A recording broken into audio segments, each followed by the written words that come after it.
今天在路上看到一只橘猫，一直冲着我叫，好像是要让我跟着它。应该快到了，原来是一只刚生了娃的猫妈妈。于是我赶紧回家拿了一个罐头。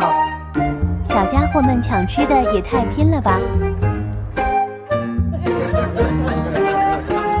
天哪！我竟然捡到了一只小短腿。今天在小区突然听到了猫叫声，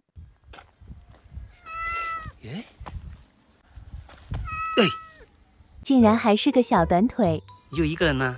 你妈妈呢？还挺干净的，不会是被人弃养的吧？带你回家好不好？怎么长得真是一言难尽。随便找了个塑料袋装一下。糟糕，好像遇到了孩子的爸妈，赶紧开溜！大家快来帮他取个名字吧。Are you ready to dance?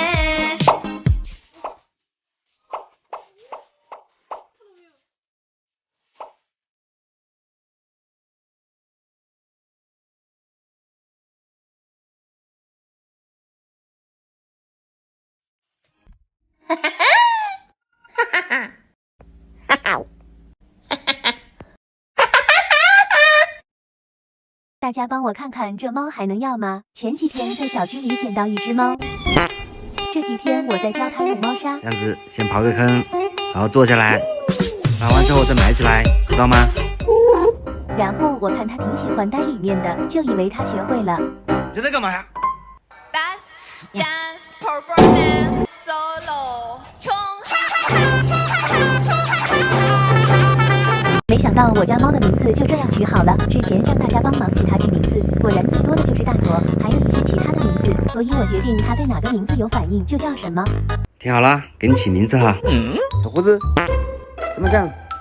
大佐，小煤球，有病吧？一个都不习惯呐。去哪里？名字啊？不要啊。你不会想叫不要吧？为了验证我的想法，我决定再测试一下。过来，不要，不要，我操，不要。家人们大无语事件发生。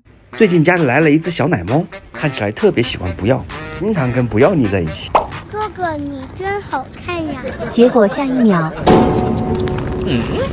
我不是你妈妈呀，拿捏呀，兄弟！它是公猫啊！